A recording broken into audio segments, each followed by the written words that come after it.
We can already declare victory in Milwaukee and West Allis over hate. Love conquers hate. Just a few notes. I do teach at the West Allis campus here. I teach sociology. I teach about the Holocaust. One thing I want you all to be sure, especially you young folks out here, they call themselves the Nationalist Socialist Movement. Ain't nothing socialist about them, all right? That's also a lie to try to confuse people to make them think they might be all right. But in fact, I'm here especially in honor of my grandfather, Roy Webb, who fought in World War II to make sure this scum didn't ever show their face again. My grandfather fought in World War II. Thank God he came back, because a whole lot of people didn't. That's right. 20 million Soviets gave their lives to defeat Nazism. 10 million Poles gave their lives to defeat Nazism. The Italians, the Greeks, the Spanish, a lot of Germans. Of course, we know about the Jews, I hope. That's right. Too many millions of people have died because of the wrath of this kind of Nazi racism. Y'all know they don't like being called Nazis, right? But the time we get out of here, though, we got a lot of good chances in store for me. But one of them is, hey, hey, ho, ho, Nazi haters got to go. We'll get to that. But the last piece I want to share, I just left a wonderful rally at Red Arrow Park with the Love Brigade movement. Wonderful, wonderful movement. But I'm sick and tired of the Milwaukee press that keeps insisting on couching this in racial terms. And I just want to ask this question. Suppose we stop saying, well, it was black kids that did this, and it was white folks that did this. And suppose we just said some young people didn't know how to behave, and some other people got hurt.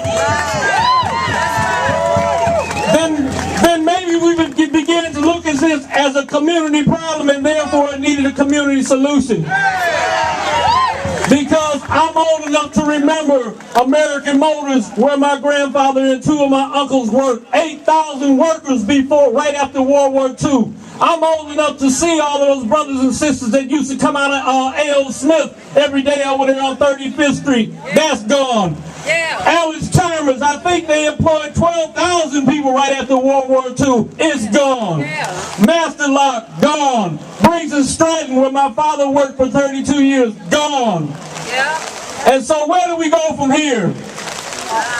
First of all, I want to invite you all to the Labor Fest come Monday, so we can be united again. There's also a Put Your Guns Down anti-gun violence rally at Washington Park tomorrow. You should join that. But as soon as we're done with this Labor Day weekend, first on my agenda is still we got to recall that no good governor of ours. That's first on the agenda. When I say Walker, you say what? Recall. Walker. Recall. Walker. Recall. Walker. Recall. In fact, one of my friends suggested that perhaps Scott invited those nuts into Milwaukee and West Allis. Because he knows all about divide and conquer politics. Just ask the Koch brothers if Scott Walker don't know about divide and conquer. That's right. So lastly, I just want to say we have a lot to do. You know they don't want y'all to vote, right? Especially you young people, because usually you vote for peace and for jobs and against the war. So they're doing everything that they can to make sure that you don't vote. Now, while a tremendous movement took the White House a few years ago, meanwhile, the Republicans took over 23 states, 23 legislatures in the country. So we begin to see how important it is to vote. We got to vote. We got to educate our youth. We got to make sure and help them pay whatever prices and costs they got to pay to get those IDs if they can't get them free. So we got to continue to mobilize. That's right. So the campaigns that we initiate, dumping Walker. That's right.